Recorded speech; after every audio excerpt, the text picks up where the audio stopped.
Hey, salut tout le monde, c'est Chacha de la page Un bon livre à lire. On se retrouve aujourd'hui pour le book haul qui va du 20 mars au 30 avril. Commencez pas à noyer la peau de l'ours avant d'avoir vendu le poisson, hein? Vous m'excuserez un peu, niveau voix elle est un peu cassée, j'ai été malade il y a pas très longtemps, donc ça risque de vous faire un petit peu bizarre, mais je crois que vous allez vous y faire. Dans ce très gros book haul, j'ai 65 livres à vous présenter, et on commence tout de suite.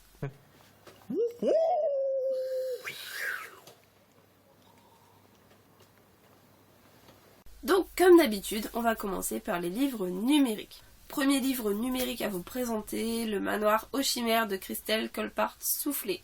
Donc là, on se retrouve avec Romane, qui est une jeune femme un peu en freelance, qui enquête, voilà, un petit peu un genre de détective privé, enfin bref, voilà. Elle se fait contacter par Giovanni, qui est un entrepreneur qui souhaite racheter un manoir en Belgique, et en fait il veut savoir du coup à qui il appartient. On retrouve pas les propriétaires, il sait pas ce qu'ils sont devenus, tout ça, donc pour pouvoir le racheter, tout ça, il faudrait les retrouver. Donc il engage Romane afin que Romane aille enquêter sur les lieux, qu'elle retrouve des documents, peut-être dans tout ce qui reste dans la maison, parce que le propriétaire est parti en laissant tout. Et donc le but de Romane, ça va être donc d'essayer de retrouver le propriétaire, ou au moins des informations dessus. Sauf que en fait, en passant du temps à la maison, elle va se rendre compte qu'il y a beaucoup de bruit, qu'il y a des coups, qu'il y a des ressentis de froid. Et en fait, il va se passer plein de choses dans cette maison, et Romane, elle va avancer dans l'histoire, elle va découvrir des choses qui se sont passées dans cette maison.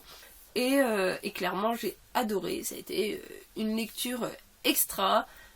J'adore les romans de Christelle Colpart-Soufflé quand elle rentre justement dans ces histoires de maisons hantées, dans ces histoires de manoirs hantés. Et vraiment, j'adore ce qu'elle peut nous raconter. Parce qu'en fin de compte, elle a ce truc de nous parler d'endroits où elle a été, où elle a vécu des choses. Elle a vraiment visiter ce manoir en Belgique. Elle y a vraiment été, tout comme dans Abandonné, elle avait vraiment été passer du temps dans cette maison de Wamil. Et dans ce manoir en Belgique, elle a vécu des choses. Elle a ressenti des choses et elle le ressort dans son livre. Et tout au long du livre, on comprend ce qu'elle a vécu. Forcément, il y a aussi d'autres choses qu'elle a romancées, qu'elle a imaginées. Mais on comprend qu'il y a des choses qu'elle a vécues, la façon qu'elle en parle, on sent que c'est du vécu, et c'est top parce qu'en fait du coup ça nous fait encore plus frissonner, et vraiment j'adore. J'ai aussi reçu De la terre dans la bouche de Estelle Tarot aux éditions Tornada. Alors là on va se retrouver au Mont-Saint-Éloi. Donc là on parle de personnes âgées. Il y a une histoire qui les relie un peu tous, et un jour Elsa, une jeune fille, récupère donc l'héritage de sa grand-mère, qui est une maison à côté de ce village martyr, où on va parler donc de guerre, d'occupation, du passé, et on nous présente donc l'histoire en nous disant que 40 années ne sont pas suffisantes pour tout effacer. De mon côté, je suis assez enjouée à l'idée de le lire, parce que déjà, si c'est vraiment le Mont-Saint-Éloi, comme je le vois, c'est vraiment le petit Padelin à côté d'Arras. C'est un Padelin que je connais beaucoup, j'ai déjà été au Mont-Saint-Éloi plusieurs fois. Voilà, j'aime bien me replonger dans des lieux que je connais, c'est plus facile pour moi d'imaginer, c'est vraiment sympa.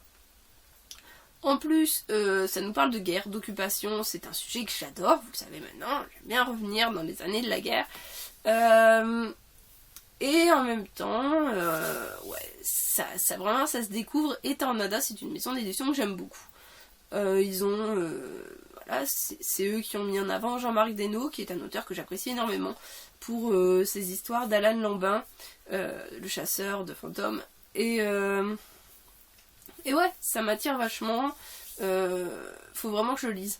Je l'ai reçu il y a quand même maintenant 2 mois. Faut vraiment que je le lise. Et en plus, je pense qu'il va se lire vite. Donc, je vous en reparle très bientôt. J'ai aussi reçu La Voix du Talion de Alexandra Coin et Eric Kwapinski. Désolée si j'écorche. Donc là, on va se retrouver avec un sniper qui rentre de guerre. Il a encore tous ses souvenirs de guerre qui sont marqués. Du coup, son couple explose. Il part s'isoler en pleine montagne, il sauve une jeune chinoise je crois, ou voilà, quelque chose comme ça. Et en fait sa femme disparaît. Sa femme disparaît et forcément on en vient à l'accuser lui. Je ne l'ai pas lu, j'en ai entendu énormément de bien, il n'est pas sorti de maintenant, il est assez vieux. Et en fait les deux auteurs me l'ont envoyé en email, donc je les remercie énormément. Parce qu'ils vont sortir donc la suite avec les mêmes personnages, Kiwai, je crois que ça se prononce comme ça, K-I-A-I. Donc elle va sortir là incessamment sous peu, courant mai. Voilà, ça sent bon, j'ai eu d'excellents retours dessus. Ouais, vraiment ça peut le faire, ça peut vraiment le faire. Je suis assez enthousiaste à l'idée de le lire. J'ai aussi reçu Lebenstunnel, le tome 3 de Oksana Hop. Alors là, Lebenstunnel, je vous ai déjà parlé des 2 premiers tomes sur mon blog. Sur les 2 premiers tomes, on se retrouve en 2145, 200 ans après la fin de la Première Guerre mondiale. Et en fait, l'Allemagne a gagné. Les nazis ont gagné, le Troisième Reich est en plein pouvoir. Ils se sont enfermés dans Germania, leur nouvelle ville. Enfermés, quand je dis enfermés, c'est enfermé, il y a une grosse bulle de verre au-dessus qui les protège des rayons du soleil qui sont devenus trop forts, qui peuvent les brûler, qui peuvent tout faire fondre.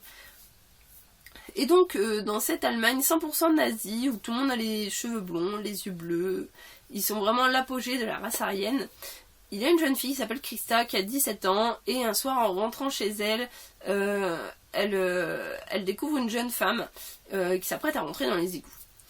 Et elle suit cette jeune femme, elle va l'aider à rentrer dans les égouts, elle va descendre avec elle et elle va se rendre compte qu'en fait, tout ce que les Aryens lui ont toujours fait croire, c'est-à-dire qu'il n'y a plus aucun autre peuple, que tout avait été exterminé, qu'il ne restait plus que Germania, en fait c'est un petit peu un mensonge, c'est-à-dire que dans les égouts vivent des juifs, vivent des personnes qui ont les cheveux noirs, qui ont les yeux noirs, qui ont les yeux marrons, qui ne sont pas comme eux, qui ne sont pas aryens et qui vivent encore dans les égouts. Et de là, donc, va s'en suivre 2 tomes concernant donc Krista, tout tournant autour de Krista. Et ce sont 2 tomes que j'ai adorés, déjà parce que ça se passe donc sur un thème un peu nazi, tout ça. J'ai beaucoup aimé la façon dont l'auteur a transpolé cette histoire du fait que les nazis avaient gagné la guerre. Et j'adore ces fins. Fin du premier tome. Génial, je me suis retrouvée sur les fesses, vraiment, clairement, elle m'a mis sur le cul. De la révélation finale, c'était génial. Et là, j'ai lu il n'y a pas très longtemps le 2e tome, et le 2e tome, c'est pareil, je me suis retrouvée sur les fesses, mais complètement abasourdie du dernier chapitre, je l'ai pas vu venir du tout, et j'ai trouvé ça génial, c'est très bien amené, du coup on ne le voit pas du tout arriver. Et donc du coup là, au niveau du tome 3, je sais pas du tout de quoi ça parle, je ne veux pas lire le synopsis, je veux juste suivre les aventures et voir ce qui va se passer par la suite. Voilà, franchement je m'attends à tout dans le tome 3, vu la fin du tome 2, voilà, je suis super pressée de pouvoir le lire aussi, donc celui-là il sera lu courant mai, juin, c'est sûr, je vous en parle très bientôt. J'ai aussi pris le jour de sa sortie Jalouse de Mathieu Biasotto. Alors Mathieu Biasotto, c'est un auteur que j'ai lu un de ses romans qui était le supplément d'âme, tout début de mon blog. Et j'avais vraiment bien aimé ce qu'il avait avancé, j'avais trouvé ça vraiment sympa. J'en ai pris plusieurs de lui, à chaque fois qu'il sortait un livre, en fait, je crois que je les ai quasiment tous. Mais le problème, c'est que je ne prends pas le temps de les lire, parce que je les achète moi-même.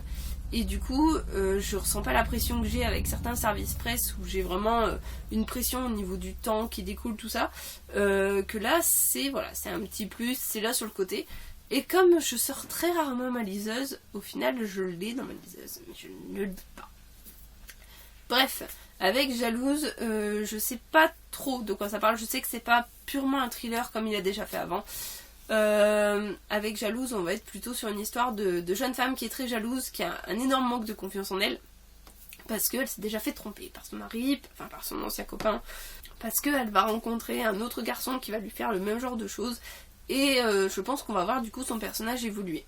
Donc j'ai vu plusieurs retours disant que c'est un très bon livre, mais que c'est vrai que ça faisait pas plutôt thriller, ça faisait plutôt pas romantique, du fait qu'elle est plutôt jalouse et pas romantique, mais voilà, ça rentrait pas vraiment dans la case thriller. Donc à voir, je jugerai, je vous en reparlerai. J'ai vraiment envie de le lire, je pensais le lire début mai avec la LC Mathieu Biasotto sur la première semaine de mai, au final je l'ai pas fait. Mais ça viendra, je vous promets. J'ai aussi pris, donc en numérique parce qu'il était en promotion en 99 centimes, sur les conseils de Séverine Lanté, With You de Amélie Astier et Marie Matthews. Où là on va être donc sur plutôt du roman noir. Je pense pas que ce soit vraiment thriller, il y a du romantique, il y a du noir, c'est de la dark romance, enfin bref, un truc comme ça. Dans cette histoire, on va se retrouver avec Regan et Vic, qui sont deux jeunes enfants, je sais pas quel âge ils ont, mais ils se font kidnapper. Et donc pendant qu'ils sont enfermés ensemble, ils subissent des choses, et surtout ils finissent par s'aimer. Et au moment de la libération, ils sont séparés. Et ils vivent donc des choses de leur côté, et donc quelques années plus tard, le jugement est rendu, donc ils se revoient, et je ne sais pas ce qui va se passer. Voilà, je sais pas trop ce que ça va donner, je sais que Séverine a beaucoup aimé. Donc ça me tentait, ça me plaisait bien, j'avais envie d'aller fouiner un petit peu de ce côté-là, donc ouais, je l'ai pris en numérique, franchement, voilà, ça valait le coup, je me suis dit que c'était le moment de tenter, et puis on verra bien. J'ai aussi reçu Hugo Moon de Damien Leban, donc qui sort en auto-édition le 18 mai. Je ne sais pas si la vidéo sera sortie ce jour-là, mais en tout cas voilà, je vous en parle maintenant. On va parler d'un jeune garçon qui est atteint de la maladie de la lune, c'est-à-dire qu'il ne peut pas s'exposer aux rayons du soleil. Il est constamment enfermé chez lui, donc il a des profs à domicile, il est fan de jeux vidéo. Et un jour il participe donc à une sorte de concours de jeux vidéo.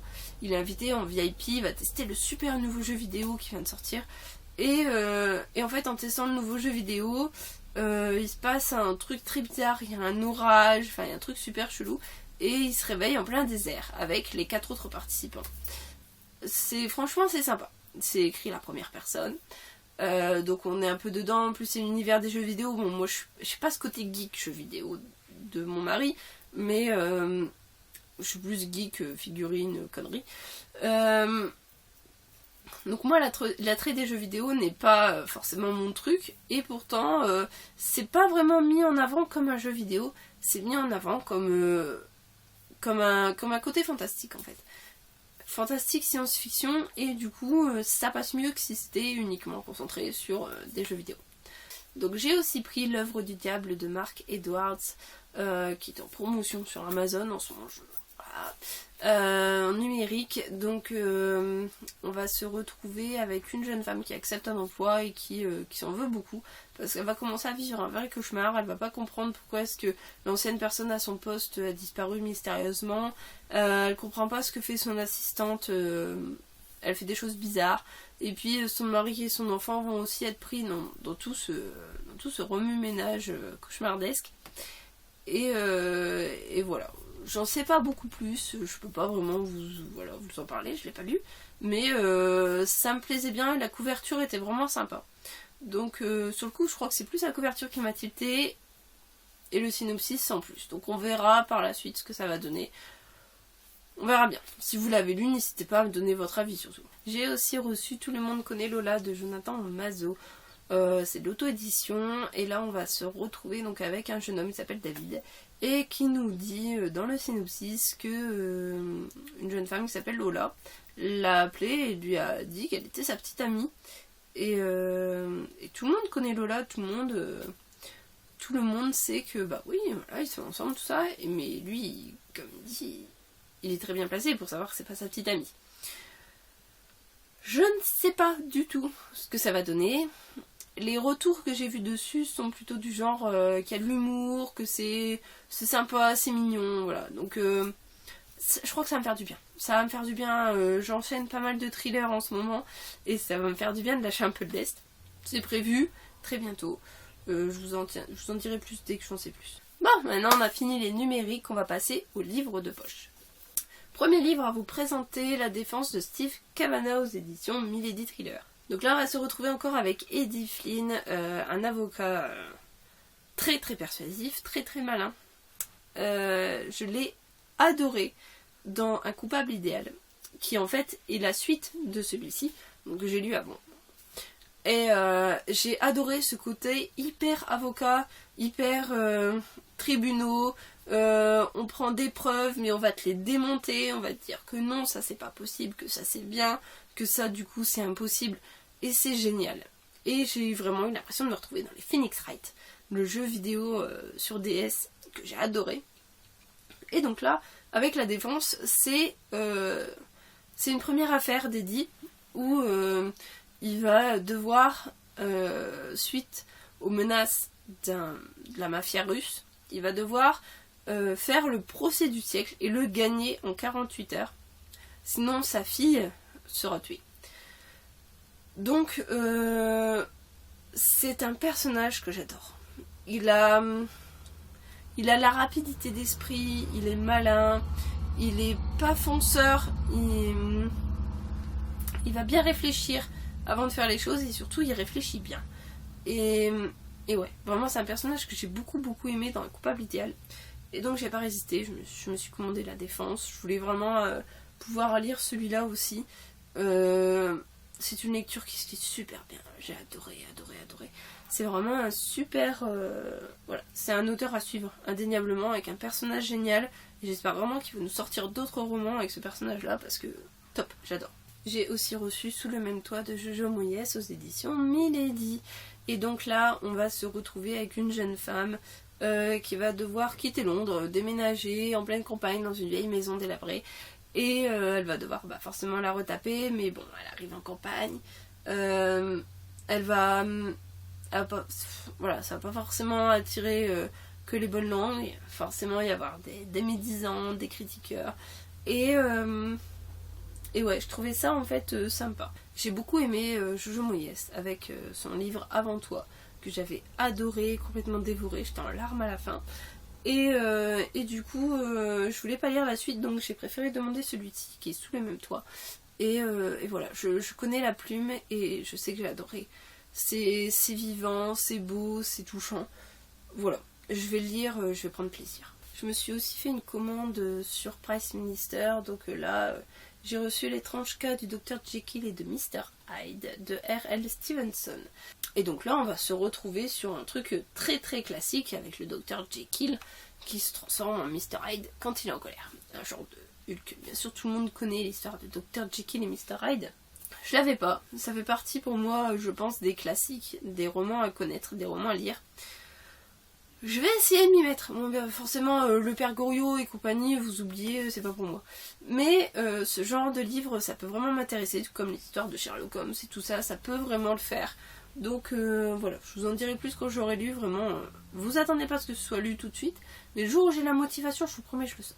Je me suis aussi pris 25 mystères en chambre close de Guillaume Lebeau. Et là on va se retrouver donc dans un petit livre, mais en fait je pense que c'est le lecteur qui mène l'enquête, qui va devoir découvrir qui est le tueur et tout ça. Et forcément je pense qu'on a la réponse à la fin. Ouais, on a la réponse à la fin. Donc j'ai trouvé ça sympa, vraiment je l'ai lu sur Price Minister avec le Dr Jekyll. Voilà, j'étais contente de l'avoir, je trouvais ça original et différent, c'est chouette. Je me suis aussi pris un Agatha Christie, donc Mort sur le Nil, je l'ai trouvé d'occasion. C'est suite à ma lecture du Crime de l'Orient Express. J'ai beaucoup aimé le personnage de Poirot, et en fait j'avais jamais vraiment lu de livre autour de Poirot. J'avais lu Les 10 petits nègres, il n'y avait pas Poirot. Et donc je me suis dit que c'était sympa de commencer les Agatha Christie, donc j'en ai des plus grands formats, et donc là j'avais trouvé celui-ci en poche. Donc j'ai Mort sur le Nil, et je me suis aussi trouvé Le meurtre de Roger Ackroyd, donc toujours d'Agatha Christie. Par contre là je ne pense pas que ce soit avec Poirot. Mais voilà, j'ai trouvé en bon état, j'étais contente pour quasiment rien. Je me suis aussi trouvé Phobia au salon Polar Lance, donc j'ai pas fait beaucoup d'achats à Polar Lance, mais entre autres j'ai pris Phobia. Je me suis fait dédicacer déjà par Sonia Delzongle et par Olivier Norek, donc j'attends de rencontrer les autres pour faire dédicacer aussi. Là on va se retrouver donc avec 14 nouvelles écrites par 14 auteurs. Ce sont des auteurs que j'apprécie beaucoup pour la plupart, donc c'est un réel plaisir de l'avoir pris. En plus il y a 1 euro qui est reversé à l'association et là. Donc voilà, c'est pour 5 euros franchement 14 nouvelles, je trouvais ça sympa. Et puis ouais, c'est une façon de les soutenir. Au salon Polar Lance, j'ai aussi rencontré Marie Neuser. Et donc sur les conseils de Gwen, que je salue, de la chaîne Notebook, le Notebook de Gwen, j'ai pris Je tue les enfants français dans les jardins. on va être avec une astite qui en a clairement ras-le-bol de tout ce qu'elle vit dans la classe, de tout ce qu'elle entend. Et donc elle va prendre sur elle jusqu'à la contre-attaque. Je n'en sais pas plus. Il est vraiment pas très épais. C'est un petit poche qui fait 150 pages, donc ça va être très très rapide à lire. Je crois que je vais me le faire très vite en fait. C'est le fait d'en parler, ça va peut-être me le faire remonter un peu dans la palle. Je trouve ça sympa en plus, c'est vraiment court, donc ça va aller vite. Et ça me permet de découvrir l'auteur, parce que je lui ai aussi pris un deuxième roman. Je lui ai pris Prendre Lily, et je sais qu'elle a sorti un autre roman qui en fait se passe juste avant. Mais en premier, elle m'a dit de lire Prendre Lily, donc je lui ai pris celui-là. J'en ai entendu énormément parler, je crois qu'à l'époque il était sorti chez Fleuve Noir. Et là on va se retrouver avec une mère de famille retrouvée assassinée dans sa baignoire. Les doigts comme un écran renfermant 2 mèches de cheveux. Le corps d'une étudiante coréenne abandonnée la nuit dans un quartier désert. Et des jeunes femmes qui témoignent, leurs cheveux coupés nets, tandis qu'elles vivent, marchent, respirent dans une petite ville balnéaire d'Angleterre qu'il ne connaît aucun débordement. Voilà, j'en ai entendu beaucoup de bien, je pense que ça peut le faire. Je pense que ça peut vraiment le faire, ça peut être vraiment super sympa comme lecture. Par contre, je sais pas quand je lirai parce qu'encore une fois, c'est un nouvel achat. Je vous tiendrai au courant, c'est promis. Mais je pense que c'est une auteure à découvrir, vraiment. On va donc maintenant passer au grand format. Oui, c'est ça. Allez. J'ai donc reçu Les Limbes de Olivier Bal aux éditions de Saxus, où là on va se retrouver avec un homme qui a été faire la guerre et qui apparemment s'est pris une balle dans la tête, je crois. Et en fait, du coup, par la suite, quand il dort, il voit les rêves des autres. Et donc, apparemment, il va être emmené après par les agents secrets pour essayer qu'il puisse interagir dans ses rêves. Je l'ai pas lu, je sais pas. J'en ai entendu énormément de bien. Olivier Bal, c'est un auteur que je n'ai jamais rencontré, que je n'ai jamais lu. Je ne sais vraiment pas du tout si ça va le faire ou pas. Mais ça a ce côté un petit peu fantastique, du coup, rajouté au thriller qui peut être vachement sympa, je pense. Ouais, je pense vraiment que ça peut le faire. J'ai aussi reçu, donc là c'est un service presse, donc la couverture n'est pas très jolie, mais je vais vous mettre la couverture définitive ici. Donc j'ai aussi reçu la 6ème extinction de James Rollins aux éditions Fleuve Noir, qui sortira donc le 14 juin. On va commencer avec une base scientifique qui est cachée en pleine montagne, et elle envoie un message très inquiétant. Elle dit qu'il y a une faille, et que peu importe le résultat, il faut absolument tous les tuer. Donc quand les secours arrivent sur place, ils se rendent compte que toute la vie est anéantie, non seulement sur la base, mais aussi tout autour. Et même le virus n'a pas tenu. Par contre, le problème, c'est que c'est un phénomène qui se propage. Et donc, ils vont devoir faire au plus vite pour empêcher l'extinction de l'humanité. Donc, James Rollins, j'en avais déjà eu un l'année dernière que j'avais beaucoup aimé. C'est vrai que les passages d'action étaient très nombreux et pas forcément utiles pour l'histoire. Mais globalement, le côté historique, ésotérique, tout ça m'avait énormément plu. Donc là, on va être plus sur une base scientifique, je pense, mais je pense que ça peut vraiment le faire. C'est un auteur que j'apprécie de plus en plus. J'ai d'ailleurs réussi à trouver des autres livres de lui, vous verrez dans un prochain book haul.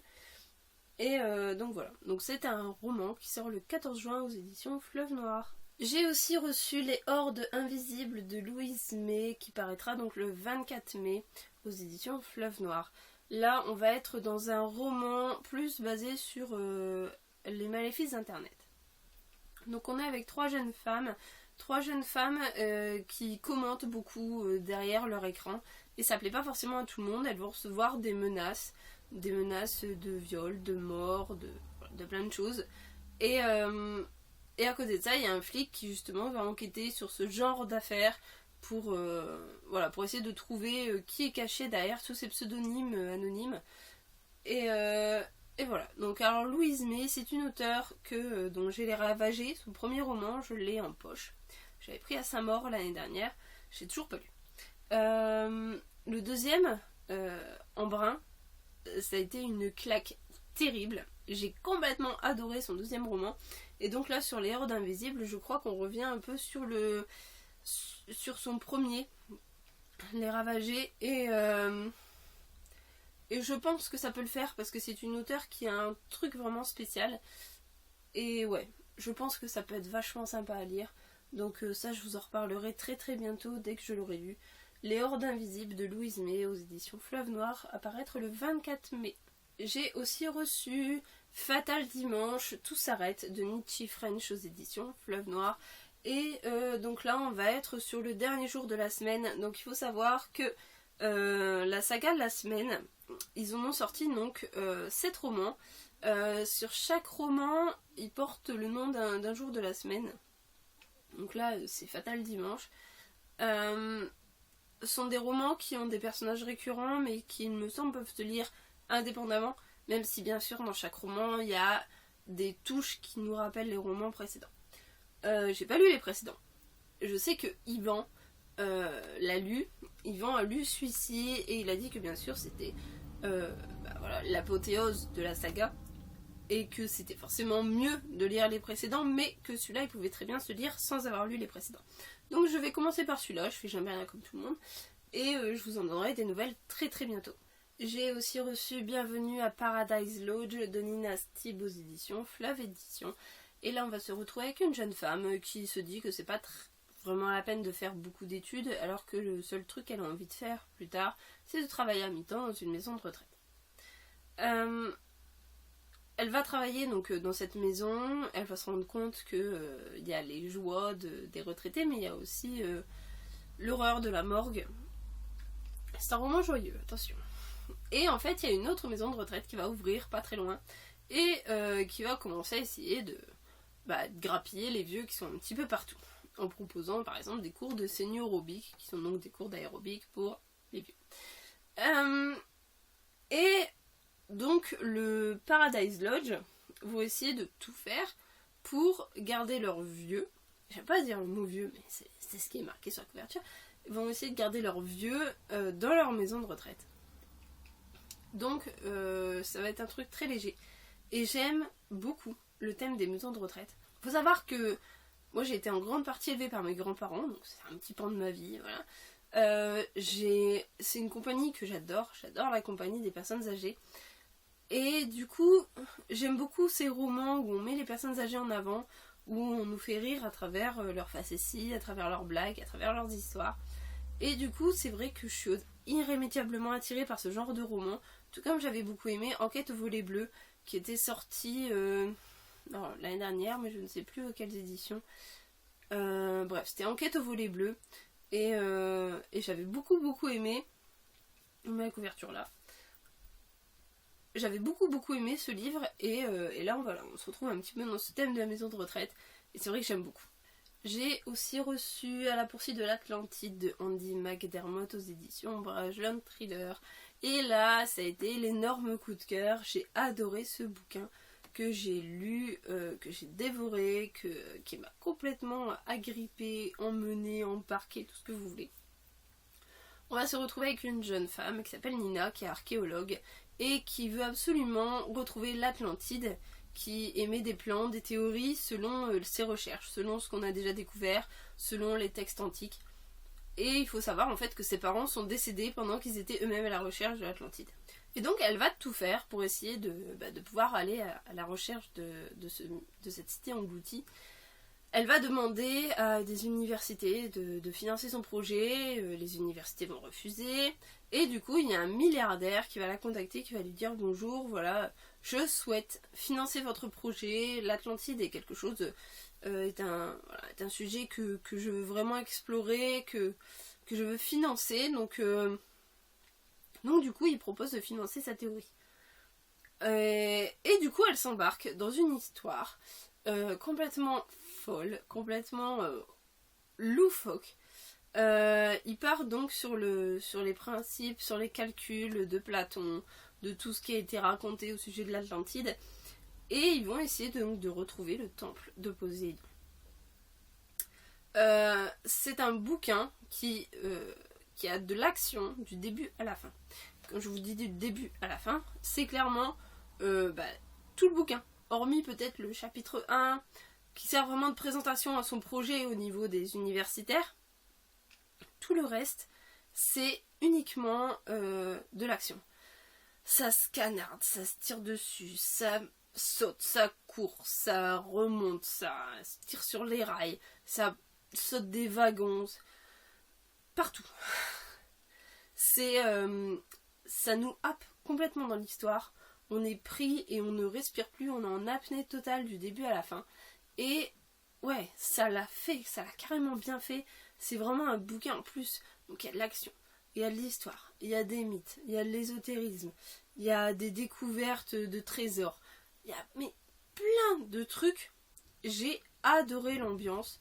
Et j'ai découvert en fait, en cherchant la couverture pour mon blog, pour mettre l'article, que c'était pas la première édition. Mais franchement, cette édition-là, je la trouve superbe. Donc, il est sorti là en mai. Il faut savoir qu'il y a la suite qui sort en juin.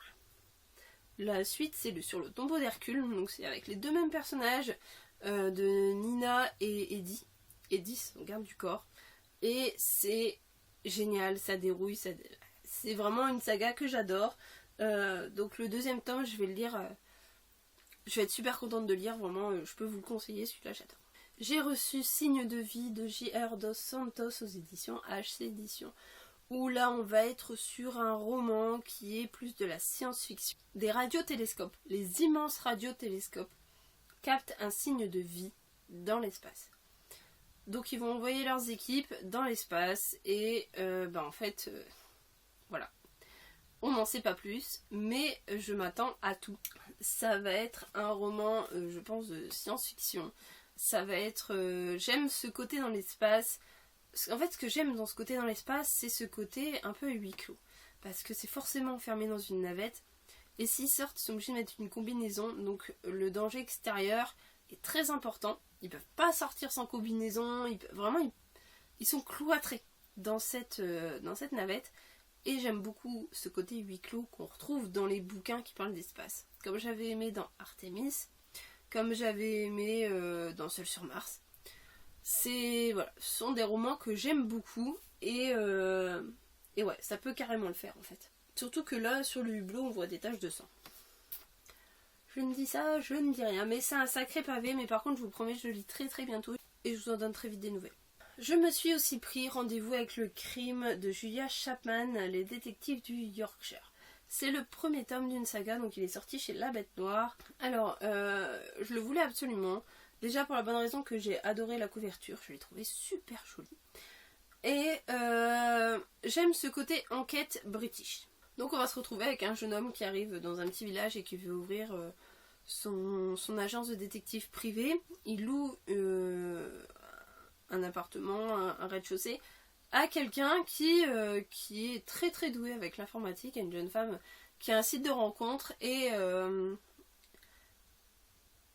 donc qui ils vont sympathiser tout ça et le détective privé en se trouvant sur une affaire, il va se rendre compte que les meurtres rapprochent justement de celle qui lui loue l'appartement. Donc je trouve ça sympa. En plus, si à ça on rajoute le côté très british de l'humour, tout ça, je sens que ça va le faire, ça va être très bon. En ce moment, je suis beaucoup dans ma série Sherlock, que j'adore, donc je suis vraiment dans ce côté humour british, je l'ai en ce moment, je suis dedans. J'ai envie de me refaire un Agatha Raisin, tout ça, je suis vraiment dans le move. Donc ouais, ça devrait le faire, je pense, mais je voulais absolument celui-là, je l'ai bien cherché. Et en plus, franchement, niveau prix, il est très abordable, il est à 14,90. Donc ouais, je le trouve vraiment super joli.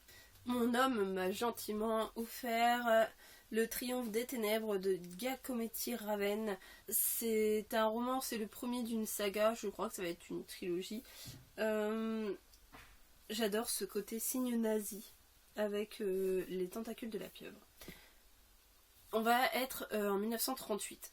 Les Allemands, sous Himmler, ils vont tout faire pour dénicher des trésors mystiques prouvant que les Aryens sont une race supérieure descendue directement des dieux. Voilà, ça c'est connu, c'est véridique, c'est un truc vrai. Il y a eu énormément de recherches SS au niveau de tous ces trucs mystiques, même au niveau de l'Atlantide, tout ça, pour prouver que les SS descendaient directement des dieux.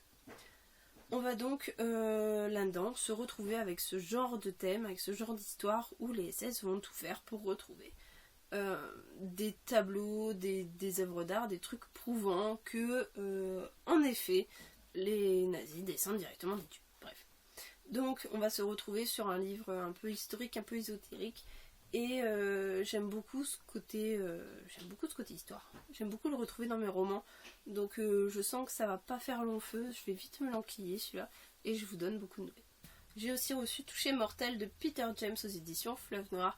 Et là, celui-là, c'est ma petite cerise sur le gâteau. J'ai adoré, mais vraiment adoré le personnage de Roy Grace quand j'avais lu Lettres de chair l'année dernière. Donc celui que Peter James a sorti il y a un an.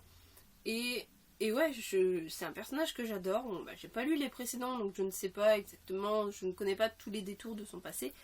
Mais ce que je sais, c'est ce qui s'est passé donc dans Lettres de chair. Donc on est avec un personnage principal qui est un flic, ça se passe en Angleterre, donc c'est un flic anglais qui est très posé, très doux, très réfléchi, très mature. Voilà, il fait attention à ce qu'il fait, il fait pas n'importe quoi, c'est pas un fonceur. On est donc à l'exact opposé de quasiment tous les flics qui sont dépeints dans les bouquins français. On est vraiment avec un truc plus posé, vraiment typique anglais. Mais c'est un univers plus sombre, il n'y a pas l'humour british. C'est un auteur que j'avais rapproché un peu d'un Tillier anglais. J'avais aimé sa plume dans ce genre-là, la façon dont il avait déroulé l'histoire, tout ça. Donc je suis vraiment super contente de pouvoir retrouver l'inspecteur Roy Grace dans celui-ci, qui est sorti il n'y a pas très longtemps, et donc j'espère le lire très très bientôt et je vous en donne des nouvelles.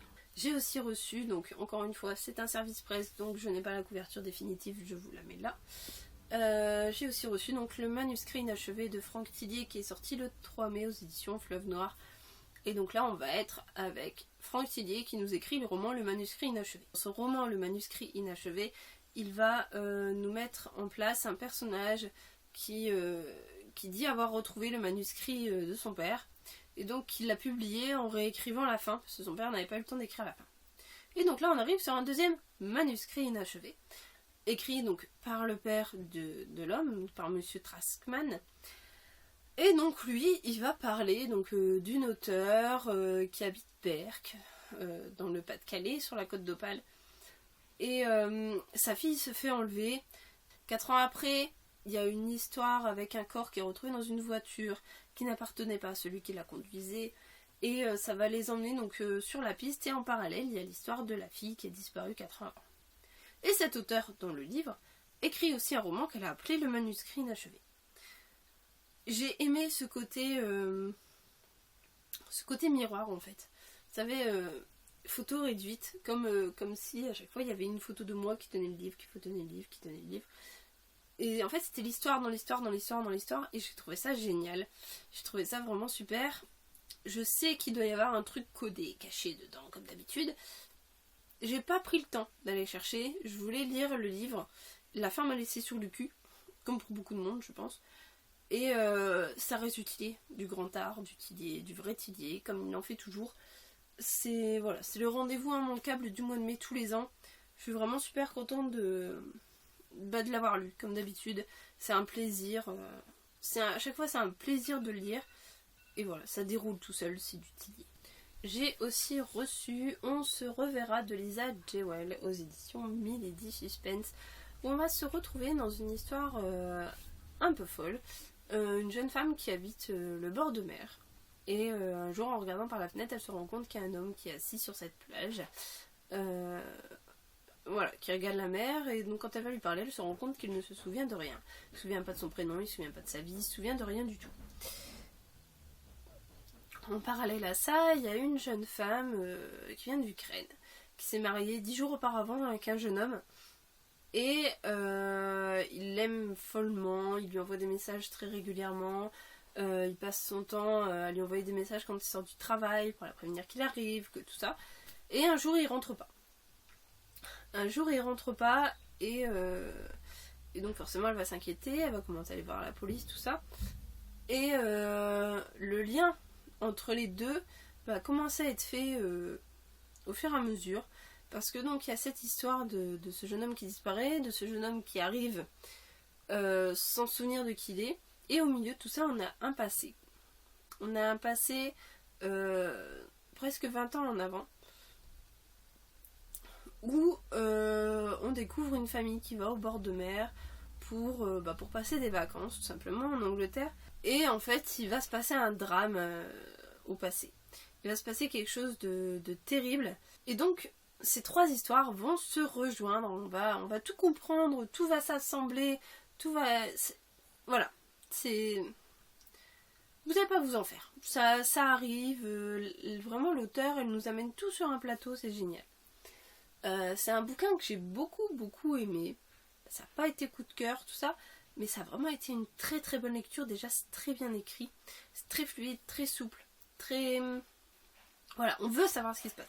Il y a beau ne pas se passer grand chose, parce qu'au final, on se retrouve avec une jeune femme, son mari a disparu, un homme qui arrive, qui a perdu la mémoire, qui va tenter de la retrouver tout doucement, et puis, bon bah voilà quoi, le passé s'est révolu, on peut plus rien y changer. Donc il se passe pas énormément de choses, et pourtant, on a vraiment envie de savoir ce qui va arriver, comment ça va être regroupé, qu'est-ce que l'auteur elle va nous dévoiler, et tout ça, et vraiment... j'ai beaucoup aimé cette lecture. Voilà, ça a été très très bon. J'ai aussi reçu, donc j'ai gagné un concours, celui de Lucie Barnasson, sur sa page auteur. J'ai gagné donc Les Sentinelles, c'est son tome 2 de sa saga dessinée. Donc c'est une trilogie, donc le 3e tome n'est pas encore sorti. On l'attend très bientôt, Lucie. Donc là, voilà, j'ai reçu des signés. Donc j'avais lu le 1er tome, donc pour vous parler du 1er tome, parce que je ne veux pas vous parler du 2e, je ne l'ai pas lu. Dans le 1er tome, on se retrouve à peu près 150 ans après notre ère, donc après 2100 et quelques. Il y a eu une guerre effroyable, il s'est passé un truc de ouf, et du coup les habitants des villes sont privés de sensations musicales. Ils n'ont plus le droit d'écouter de la musique, ils doivent plus entendre de bruit qui pourrait sembler une mélodie, on n'a pas le droit de chanter, ni de fredonner, ni de siffler. Ils vivent dans des bulles, donc dans la bulle il n'y a pas de cours d'eau, ils ne peuvent pas entendre le bruit de l'eau, ils ne peuvent pas entendre le bruit du vent, ni le chant des oiseaux, rien du tout. Et donc il y a une jeune fille qui s'appelle Lenia et qui habite dans une de ces bulles et qui est envoyée dans un lycée qui est dans une autre bulle, et dans ce lycée elle va faire la rencontre de Tristan. Et Tristan, c'est un jeune homme où ils vont se rendre compte en fait qu'ils ont beaucoup de points communs. Ils ont des pouvoirs, et ce sont des âmes sœurs. Je vous en ai déjà parlé dans un bilan lecture. Ce sont des âmes sœurs, et en fait du coup ils vont se connecter à eux deux, ils vont avoir beaucoup de pouvoirs. Et donc en fait, ils pensaient que ça n'existait pas ou que c'était révolu, enfin bref. Et donc il va se passer plein de choses dans ce tome 1, ça va vraiment évoluer pour les 2 personnages, il va se passer plein de choses. J'avais beaucoup aimé ce côté jeunesse, mais vraiment aussi très adulte. Et donc là, je suis super contente d'avoir gagné le tome 2 de Destinée. Voilà, de toute façon je l'ai promis à Lucie, je vais le lire très bientôt. Voilà, c'est le genre de roman que je vais bouffer, parce que ça se lit tout seul. C'est vraiment super agréable, donc je suis pressée de connaître la suite. C'est un roman qui est sorti donc aux éditions Mots en Flot. J'ai aussi reçu Reborn de Alex Scarrow aux éditions Casterman, qui est donc la suite directe de Remade, que j'avais lu il y a à peu près 6 mois et que j'avais adoré, que j'avais beaucoup aimé. Donc je vais pas vous parler de Reborn parce qu'encore une fois c'est une suite, c'est le 2e opus. Voilà, je sais pas ce qui se passe dedans, mais je vais vous parler du 1er tome. Dans Remade, en fait il y a un virus qui arrivait de l'espace, et c'est des toutes petites poussières. Quand elles tombaient et qu'elles se mettaient sur un être vivant, que ce soit des oiseaux, des plantes, enfin bref, quand il se posait sur un corps humain, le corps humain il se liquéfiait en fait. Tout le liquide intérieur il s'évaporait, il était complètement rongé, il restait que les os. C'est un virus qui pouvait évoluer, qui pouvait avancer, qui pouvait, comme des fleurs grimpantes, avancer comme ça, comme des grandes mains. Et dès qu'il touchait une chose vivante, il l'absorbait. Et on se retrouve donc avec un jeune homme qui essaye à tout prix de protéger sa petite sœur. Ils essayent de s'enfuir, de pas être touchés, de pas être contaminés, Et j'avais beaucoup aimé justement ce côté post-apocalyptique. Et ouais, donc du coup j'étais super contente de recevoir celui-ci. Et je pense vous en parler très vite parce que c'est un roman qui se lit super vite. Donc voilà. J'ai aussi reçu Toute blesse la dernière tue de Karen Jebel, sortie aux éditions Belfond, fin mars, début avril. Donc là on va être avec Tama qui est une jeune fille de 8-9 ans qui habite en Afrique du Nord. Sa famille est très très pauvre. Elle vient, il y a une jeune dame qui arrive et qui propose à son père de l'argent contre la petite fille en lui promettant que elle l'emmène en France, que la petite fille aura le droit à une scolarité, à de l'école, à plein de choses. Donc, en gros, elle achète. On va dire ça. Elle arrive en France, et en France, en fait, elle ne va pas à l'école. Elle est placée en tant qu'esclave chez des gens. Donc, elle doit faire à manger, elle doit s'occuper du ménage, elle dort dans un KGB. Elle est souvent punie, battue, maltraitée, voilà, plein de choses. Elle est presque pas nourrie. Et donc, cette petite fille, elle va grandir, et elle va continuer à être esclave. Elle va subir des violences, mais très très très dures, très très fortes, c'est vraiment très violent. Et voilà, l'histoire elle va continuer comme ça autour de cette petite fille qui s'appelle Tama. Autour de des rencontres qu'elle va faire, autour de plein de choses. C'est du Karine Jebel. Voilà. C'est clairement du Karine Jebel, c'est violence, parlotte, violence. J'étais très mitigée, dans le sens où ça me donnait l'impression d'être purement copié-collé de Meurtre pour Rédemption. Alors certes, c'est une auteure, elle a sa plume, elle a son style, tout ce que vous voulez, je comprends bien, il n'y a aucun problème. J'ai retrouvé le même schéma que Meurtre pour Rédemption, et ça m'a vraiment gênée. Que ce soit au niveau du personnage féminin qui va encaisser, qui sera toujours là, que là en fait, je pense pas que ça m'ait gêné du fait que c'était une petite fille, je pense que ce qui m'a gêné, c'est peut-être la distance que l'auteur a pris par rapport à toute la violence. C'est-à-dire qu'elle va décrire un acte de violence, par exemple, il lui brûle la main, voilà, elle décrit l'acte de violence tel quel. Il n'y a pas de sentiment, il n'y a pas d'effusion, il n'y a pas... Voilà, c'est juste de la violence. Et ça m'a vraiment bloqué. J'avais pas ressenti ça en lisant Meurtre pour Rédemption. J'avais l'impression qu'elle avait plus d'empathie pour Marianne, que là, elle en a pas vraiment eu pour Tama. Et il y a eu ce côté aussi un petit peu trop de violence, justement. Trop dur pour un personnage qui donne l'impression de redemander tout le temps. Mais l'impression que malgré ses rencontres, malgré toutes les rencontres qu'elle fait, elle va forcément retourner sur des ennuis, sur des trucs qui vont pas. Ça, du coup, ça m'a laissé un sentiment assez mitigé, mais je sais que ça a plu énormément de monde. Mais voilà, ça reste une bonne lecture, ça reste du Karine Jebel dans toute sa puissance, mais peut-être un peu trop. Je me suis aussi trouvé Hannibal de Thomas Harris aux éditions France Loisirs, je pense. Donc Thomas Harris, je ne vous le présente pas vraiment, c'est l'auteur du Silence des agneaux. Tout le monde connaît Clarisse, tout le monde connaît Hannibal. Et donc, avec Hannibal, on va se retrouver encore avec les mêmes personnages. Je ne l'ai pas lu, j'ai lu le Silence des agneaux que j'avais beaucoup aimé. Je n'ai pas encore lu Hannibal.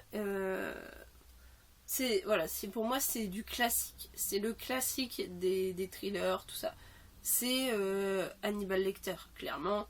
C'est un personnage qui est très fort psychologiquement, qui sait très bien ce qu'il fait, il est manipulateur, il est malin, voilà. Et on est rarement face et aussi proche en fait en même temps d'un tueur autant psychologique. Et du coup, je trouve ça vachement intéressant comme roman.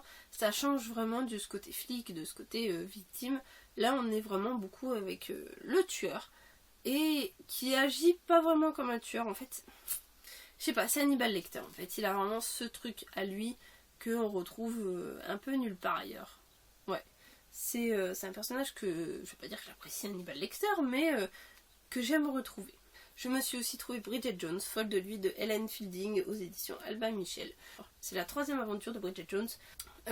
Bridget Jones, elle est devenue maman, elle a 2 enfants. Et donc là, on va évoluer avec une maman. Et plus avec une jeune femme complètement folle, tout ça. On va évoluer avec une maman.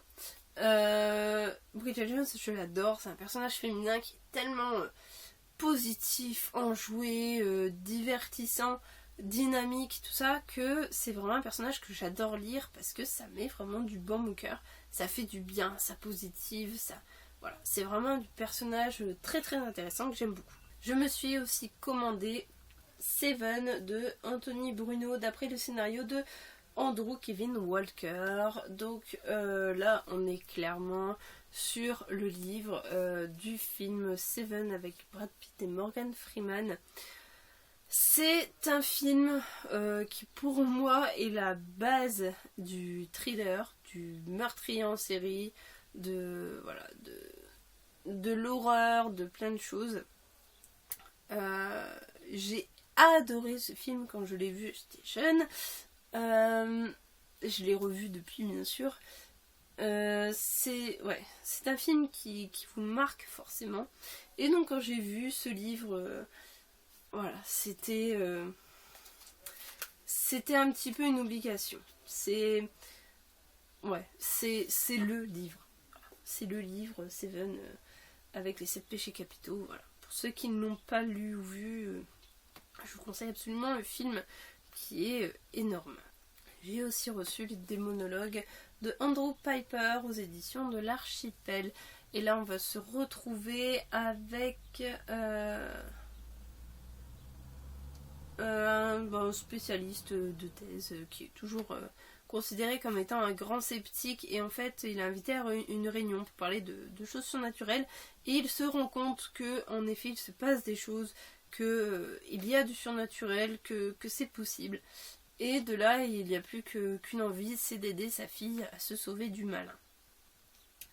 Ce livre m'a été conseillé par Cédrina, ma Céd adorée. Elle lit énormément de livres de ce genre-là. Je sais que l'Archipel est le genre de maison d'édition à sortir ce genre de livres. Moi, ça m'intrigue vraiment beaucoup. J'aime beaucoup ce genre de roman autour du thème des fantômes, des trucs hantés, tout ça. J'adore. C'est vraiment un truc que j'aime beaucoup. Donc ouais, je pense vraiment que ça peut le faire. Ça peut être un livre dans lequel je vais me plonger. Il faut vraiment que je trouve le temps de le faire. Comme c'est un achat, c'est pas dans les priorités. Et vraiment... je pense vraiment que ça peut le faire, mais je pense qu'il faut aussi que je sois dans le bon état d'esprit. En ce moment, je suis dans l'état d'esprit plus flic, tueur en série, historique, voilà, un truc plus actif. Là, je pense que ça va être une histoire plus calme et plus troublante. Je me suis aussi commandé Les Animaux Fantastiques, le texte du film de J.K. Rowling, donc aux éditions Gallimard. Alors là, on est vraiment sur le texte de film, avec les paroles, les scènes, les moments. Alors faut savoir que c'est assez comique parce que Les Animaux Fantastiques, je l'ai commencé, je l'ai pas fini. C'est un film que j'ai pas plus aimé que ça en fait. J'aime trop l'univers Harry Potter, il m'a trop déconnecté de l'univers et ça m'a un peu chamboulé. Ouais, du coup, en fait c'est ce côté collection Harry Potter. C'est moi, hein, côté collection. Côté collection Harry Potter qui m'a vraiment attirée là-dedans parce que je ne l'avais pas. Et que ça reste du J.K. Rowling et que ça reste le monde d'Harry Potter malgré tout. Donc moi j'avais le petit livre Les Animaux Fantastiques, voilà, le guide qu'ils ont soi-disant donc à Poudlard pour les Animaux Fantastiques. Je sais qu'ils se sont basés là-dessus pour faire le film et je pense qu'ils en font peut-être trop. Maintenant le deuxième film m'attire un peu plus. Des bandes annonces que j'ai vues, ça m'attire un peu plus au niveau de l'histoire, tout ça. Donc voilà. Je le trouve vraiment super joli. Je le lirai sûrement pas. Ça c'est sûr, mais je le trouve vraiment super joli, donc je voulais vous le montrer aussi. Je me suis aussi commandé Récidive de Sonia Delzongle, donc là c'est l'édition France Loisirs. Faut savoir que Récidive c'est le 3e tome d'une trilogie, donc en premier on a Dust, en deuxième on a Quand la neige danse, et enfin en troisième on a Récidive.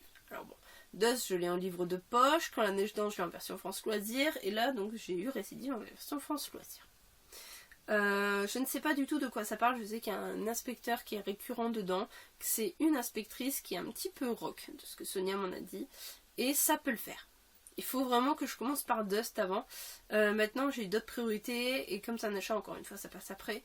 J'ai lu Boréal de Sonia qui était génial. Donc vraiment je ne doute pas de la qualité de sa plume, faut juste vraiment que je m'y mette. J'ai aussi commandé Les Ténèbres d'Iram de Grégory Chevignon aux éditions Nouvelle Plume, donc chez France Loisirs, où on est dans le cas d'une personne qui est à la tête d'un grand laboratoire pharmaceutique et dans sa super maison super bien gardée, super sophistiquée, en fait il disparaît. On retrouve un doigt, donc on ne sait pas si c'est le sien, et après un peu plus tard on retrouve un autre doigt, une fontaine. Et donc en fait après ils se rendent compte apparemment que le premier doigt indiquait un mur derrière lequel il y avait sur lequel il y a un tableau et derrière lequel on trouve un pentagramme dessiné avec du sang. Voilà. J'en sais pas plus, c'est déjà pas mal, parce que d'habitude je suis pas trop 4ème de couverture. Là je vous cache pas que ce qui m'attire clairement c'est la couverture. Je crois que j'ai même pas pris la peine de lire le synopsis avant d'acheter le bouquin. Ce qui m'a attiré, c'est la couverture, donc le côté pentagramme, le côté petit signe qu'on retrouve donc sur l'étoile. Ouais, ça peut carrément le faire en fait. Si c'est vraiment dans ce que je pense, si ça part vraiment sur un truc historique, ésotérique et compagnie, ça peut carrément être bien. Donc celui-là, comptez sur moi, je suis dans ma période, donc c'est clair que je vais me le faire très très bientôt. Je me suis aussi commandé donc Agatha Christie, donc là j'ai 2 romans en un, La Maison du Péril et Miss Marple au Club du Mardi. Donc c'est pas la première fois que je vous présente des livres comme ça, ils sont aux éditions France Loisirs, donc ça doit être mon 4e ou mon 5e comme ça. Et donc même édition, j'ai commandé aussi Le Mystérieux Monsieur Queen et 5h25 de romans d'Agatha Christie. Je ne sais pas s'il y a Poirot ou pas dedans, en tout cas celui-là il est plus lourd, donc à mon avis il est plus condensé niveau page. Ouais, ça reste des Agatha Christie, je vous ai dit que je comptais en faire la collection. Je sais qu'il y en a énormément, donc là ça m'arrange vraiment que France Loisirs les sorte 2 par 2. En plus, très franchement, je crois que j'ai payé 10€, donc on paye 10€, les 2 tomes, ça revient moins cher d'acheter tous les tomes en livre de poche. Et en plus je trouve que les couvertures sont très jolies, ça rend beaucoup mieux dans une bibliothèque. Donc oui, c'est le côté esthétique. Et en plus du coup ça regroupe 2 livres, donc à chaque fois j'en commande 1 à 2 selon les commandes. J'ai aussi reçu Chimaeris de Éric Tourville aux éditions Slatkin et Xi. Ici on va être dans le Vermont, près de la ville de Salem. On va retrouver une cabane brûlée avec 4 corps d'enfants carbonisés et il manque un corps. Il manque un 5e corps, on ne sait pas où est-ce qu'il est. Et donc forcément toute la presse va s'emballer, tout le monde va s'emballer. Ça va être l'œuvre d'un pédophile, d'un tueur en série, de sorcellerie, de plein de choses. Et donc l'enquête va tourner autour de ces 4 cadavres brûlés, de ce cadavre disparu. On ne sait pas du coup s'il y a cadavre ou pas. Bref, donc voilà, toute l'histoire va tourner autour de ça. Alors, 2 choses, c'est un pavé. Il faut dire ce qui est, il est très lourd, il est très gros, il est bien rempli. Il va être assez long à lire et donc je pense le lire en juin. Deuxième chose, en fait non. J'ai jamais dit que c'était logique, hein. Ah non, vous avez bien fait. Je trouve que la couverture est super jolie. À la base j'avais craqué sur la couverture complètement. Je pense que l'auteur a énormément de choses à nous raconter, donc ce qui me surprend un peu parce qu'à la base c'est juste une histoire de corps retrouvés brûlés, donc je me demande comment est-ce qu'il va développer son histoire, autour de quoi, est-ce que ça va être autour de l'enquête, autour de la découverte, autour de rebondissements, je ne sais pas. Donc dans tous les cas je vous en tiendrai informé, je vous tiendrai au courant parce que j'ai entendu d'excellents retours dessus et vraiment ça promet d'être du très bon. Je me suis aussi trouvé Danse avec les loups de Michael Blake. Danse avec les loups, c'est pour moi un classique du genre. C'est une histoire magnifique avec des paysages superbes. Kevin Costner qui joue un rôle mais extraordinaire. Cette rencontre avec les Indiens, ce côté colonisation que j'aime beaucoup. Voilà, c'est Danse avec les loups. Donc quand je l'ai vu en bouquin, je l'ai pris, je pense déjà parce que c'est Danse avec les loups, avant de me demander si le bouquin va être intéressant. Je me suis dit qu'au pire j'y perdrais pas beaucoup parce que je l'ai trouvé en brocante, donc vraiment je l'ai payé une misère. Et si c'est un roman d'ambiance autant que le film, je pense que ça peut le faire, ça peut être vraiment super sympa cet été. Je pense pas que je le lirai cet été, peut-être l'été prochain. Pour l'instant, en tout cas, voilà, ça m'attire beaucoup. J'étais contente de l'avoir trouvé. J'ai aussi reçu La forme de l'eau de Daniel Kraus et Guillermo del Toro. Édité chez Brajlon. Déjà, je tenais énormément à les remercier parce que c'est un roman qui est magnifique. Couverture en hardback. Voilà, pour ceux qui demandent à chaque fois du hardback, c'est une couverture rigide, chose qu'on trouve très très rarement en France. Le livre est superbe, faut dire ce qui est. On retrouve régulièrement des illustrations qui nous permettent vraiment de nous rendre compte de la beauté des choses. Donc là on parle d'une sorte de dieu de l'eau qui a été fait prisonnier en Amazonie par des humains, la race la plus stupide de la planète. Donc ils ont été chercher en Amazonie, ils l'ont ramené dans un laboratoire pour l'étudier comme d'habitude et il va rencontrer donc en fait il y a une jeune femme qui s'appelle Elisa qui est muette et qui travaille dans ce laboratoire. Et elle travaille en tant que femme de ménage et elle va arriver à faire le ménage dans la même pièce que cet homme amphibie. Et voilà, il va se passer des trucs, des connexions parce que lui, tout ce qu'il peut faire, c'est pas compris, parce que c'est pas le même langage que les humains, c'est voilà. Et elle ne peut pas parler, donc ils vont devoir communiquer d'une autre façon. Et dans ce roman, ce que j'ai apprécié, c'est ce côté très éclectique des personnages. On a la meilleure amie, elle est ronde, noire, à l'époque, dans les années 60, c'était... Voilà, malgré les préjugés, ça restait quand même... ils étaient mal vus. Faut dire ce qui est. Donc la personnage d'Elisa, elle est muette, elle a un ami qui est gay. Voilà. Je pense que c'est fait pour faire voir que les différences ne sont pas forcément mauvaises.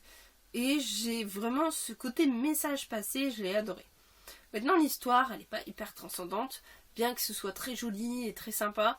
C'est écrit d'une façon très spéciale, mais ça reste un beau roman, c'est quelque chose de vraiment très original, très différent. Et j'en garde un excellent souvenir, vraiment c'était une super lecture. Ouais. Et franchement, le bouquin est superbe, aussi joli que la couverture.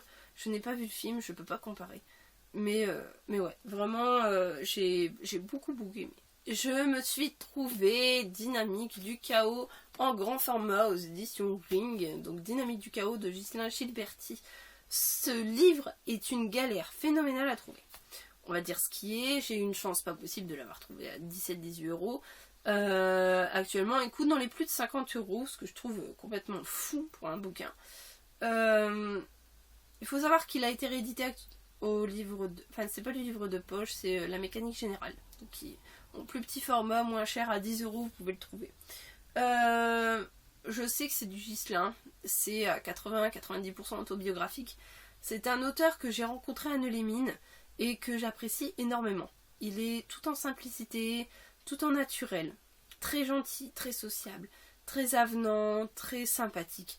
C'est franchement, je veux pas dire que j'y suis allée avec des préjugés parce que c'est pas vrai. C'était pas forcément un auteur qui m'attirait. Par ses écrits, par le fait de parler de drogue, tout ça, c'est pas vraiment un sujet qui m'attire. Et en fait, le fait d'en parler avec lui, de discuter un petit peu de pourquoi, de comment, j'ai trouvé, voilà, j'ai été attirée par ce qu'il avait envie de raconter. Et du coup, en plus de lui avoir pris donc le Alice, le Wonderland à Neulémine, j'ai fini par réussir à trouver celui-ci, où là, ça va être quasiment autobiographique, donc avec de la drogue, du sexe, de la violence, et encore de la drogue, et encore du sexe, et encore de la violence. Voilà, franchement, je sais pas du tout ce que ça va faire avec moi. Je sais que mon homme a lu son dernier livre, Sa Majesté des Ombres, et qu'il a adoré. Donc je pense qu'avec lui ça va le faire, avec moi je sais pas. Je vous en dirai plus très bientôt. En tout cas, voilà, je suis super contente de l'avoir trouvé. Je me suis trouvé Dolmen de Nicole Jamet et Marianne Lepesnec. J'ai pas vu la série ou le film qui en est issu ou je sais pas quoi, je l'ai pas vu. J'ai complètement zappé cette partie-là de ma culture télévisuelle. Mais par contre, le côté dolmen, avec les dolmens, avec la Bretagne, avec une île, avec des meurtres, ouais, ça peut le faire. Donc en bouquin, ça va peut-être plus le faire qu'en série ou en film. Voilà, je vous ai résumé grosso modo ce que j'en ai compris de l'histoire. Ça se passe sur une île, pas très loin de la Bretagne. Et il se passe des meurtres, les menhirs se mettent à saigner, il y a une malédiction autour de tout ça. Ça peut être quelque chose de top, parce que la Bretagne c'est une région de cœur pour moi. J'ai beau adorer ma région du Nord-Pas-de-Calais, j'adore cette région, mais la Bretagne c'est ce côté mystique, ce côté magique que j'aime beaucoup, et c'est vrai vers lequel on aimerait bien l'habiter.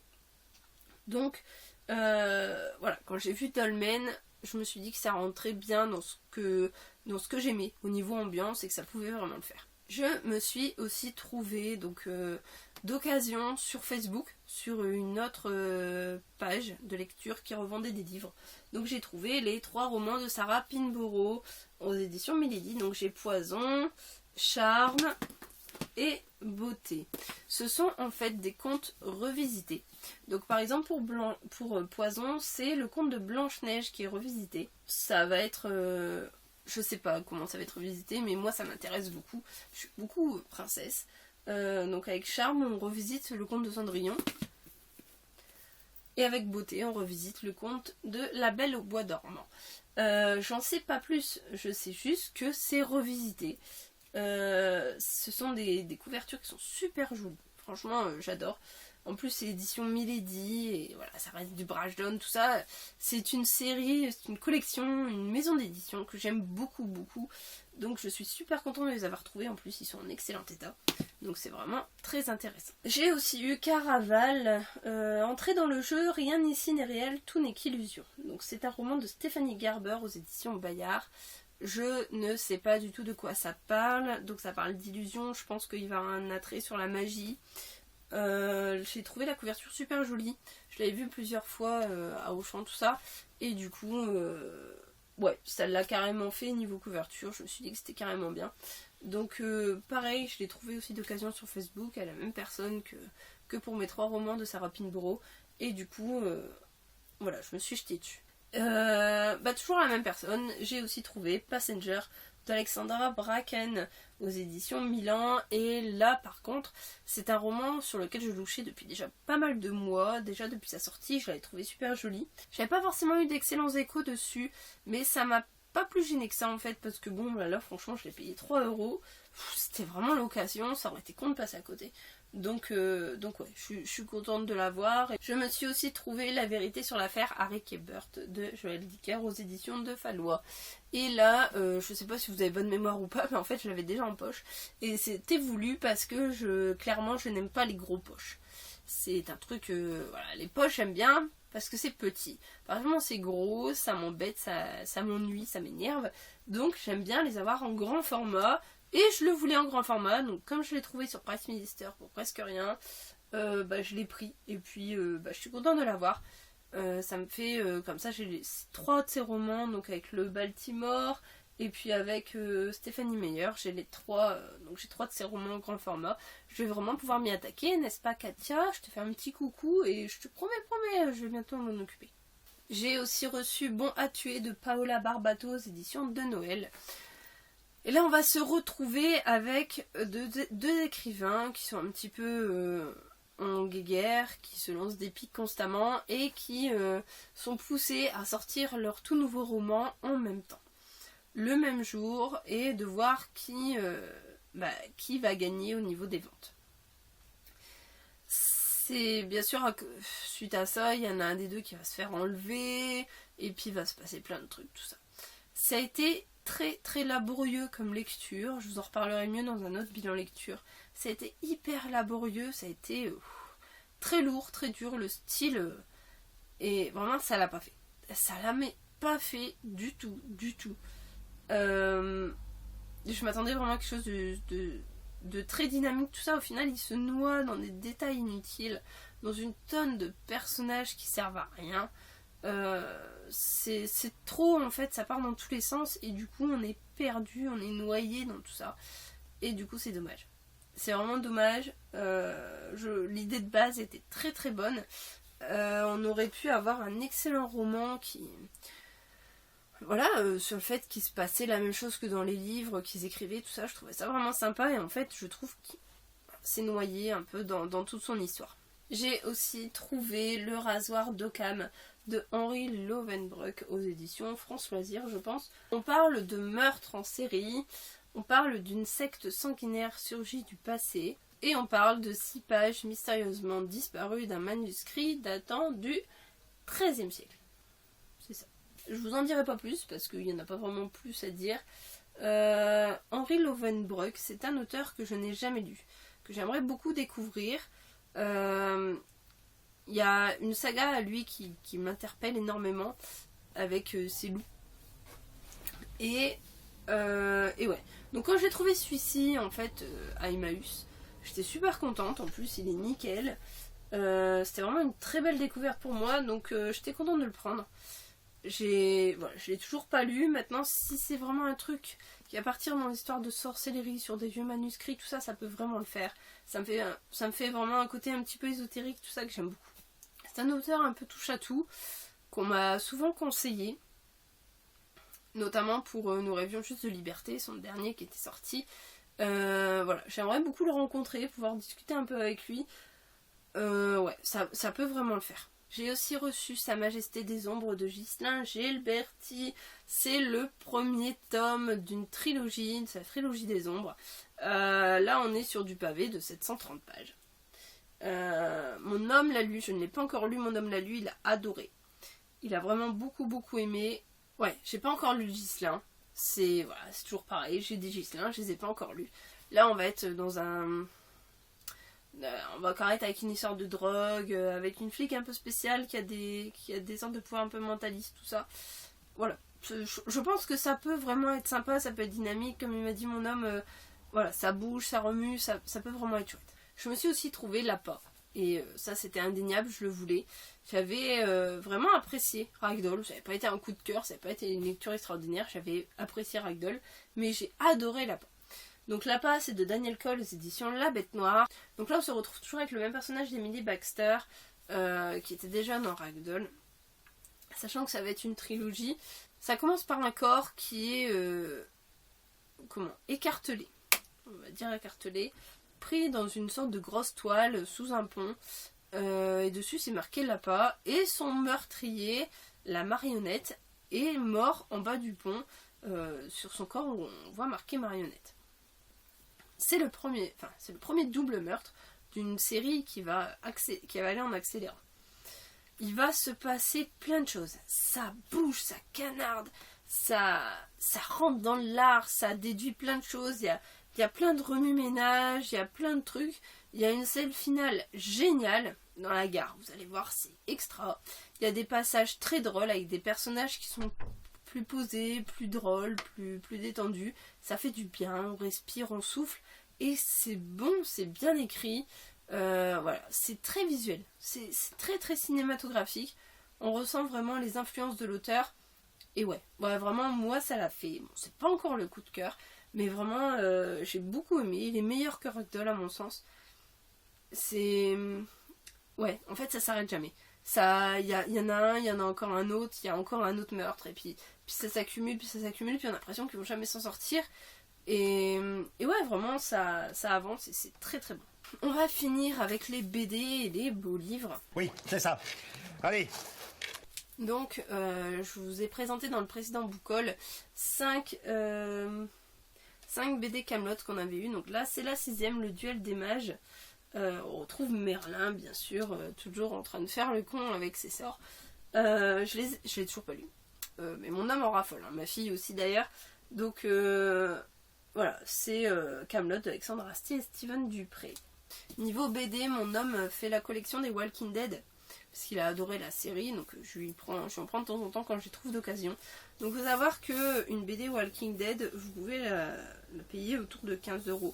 Prix classique 9, 15€. Sur Price Minister, vous la trouvez autour de 4€. Donc je lui ai pris le tome 2. Alors me demandez pas, moi j'y connais rien. Walking Dead, clairement, je me regarde au numéro, c'est tout.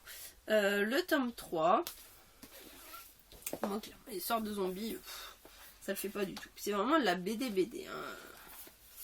Le tome 15, je prends en compte-gouttes, je prends selon ce que je trouve. Et le tome 25. Voilà, c'est... Mais ça m'attire, mais pas du tout. C'est marrant comment les trucs de zombies, ça me... Je sais pas. C'est même pas que... Je sais pas, je trouve ça dégueulasse, je trouve ça bizarre. En tout cas, c'était bien flippant. Un magnifique livre. C'est un de mes plus beaux. Vraiment, j'adore. Le Traité des baguettes. Dans la collection Harry Potter. Publié aux éditions Huguin Munin. Je sais pas si on dit Huguin Munin ou Huguin Munin. Il est superbe. Clairement. Je vous le dis, c'est un de mes préférés. Donc les images sont en panoramique. Chaque personnage a sa baguette. Donc on voit les baguettes de tout le monde. Avec les détails, dans quelle matière elles sont faites. La taille, le pourquoi, le comment. Et les images brillent un peu. Donc on a l'impression que les baguettes ressortent un peu de la page. En plus, on a des dépliants sur le parapluie d'Hagrid. Voilà. Donc voilà, il y a plusieurs Il y a énormément de pages comme ça. C'est un livre qui est superbe, que j'aime énormément, vraiment il est très très joli et il fait super bien dans ma collection. Je me suis aussi commandé la galerie des portraits Sorcier Moldu et autres crack-molles donc toujours sur la collection Harry Potter, Huguin Munin, bref. Voilà, on voit chaque personnage. Chaque personnage est mis en avant avec des superbes photos, avec des croquis de leurs costumes, avec voilà, quelques petites anecdotes, des histoires, les pourquoi, les comment. Et j'ai adoré, il est absolument magnifique. Faut dire ce qui est, on reparle encore des masques. On parle de la tante Marge. Voilà. C'est un livre superbe. Ça fait vraiment un livre en plus dans ma collection. J'adore, magnifique. Et je vous en parlais dans mon dernier book haul. J'ai envoyé un message subliminal à mon homme, ça n'a pas marché donc je me le suis offert. Ah bah c'est pour moi qui cherche la merde, hein. Je me suis auto-offert donc Les aventures de Sherlock Holmes, l'intégrale des nouvelles de Sir Arthur Conan Doyle. Donc là on a les 54 nouvelles, c'était celui-là que je voulais. Je vous le présente. Il est très très très joli. Donc je ne sais pas si vous allez bien voir. Voilà, les pages sont illustrées. Chaque page a son illustration. Il y a beaucoup de nouvelles. C'est voilà, moi ça m'attire énormément. Ce côté Sherlock, même si voilà, je sais que je lirai peut-être pas tout de suite. Mais le coffret est magnifique. C'est vraiment c'était le coffret que je voulais. C'était vraiment celui-là. Eh ouais, mission accomplie. Le petit chien est sur la pente fatale. Félicitations, vous êtes arrivés à la fin de ce book haul. De quoi? Mais c'est quoi la tisane là? J'espère que ça vous a plu, que je vous ai peut-être donné des idées, des découvertes, des envies, des besoins. N'hésitez pas à me laisser des petits commentaires, des petits messages et surtout, on s'abonne à la chaîne parce qu'il y a d'autres book hauls qui vont arriver. Il y a des vidéos spéciales, des tags, plein de trucs. Vous allez découvrir, vous allez voir. Voilà, je vous promets de belles choses cette année en vidéo. Ouais, c'est dommage, c'était drôlement bien. Donc on s'abonne, on met des petits pouces bleus, on aime, et puis on se retrouve très bientôt sur la chaîne Un bon livre à lire. Bye bye. C'est bon maintenant, je peux aller me coucher?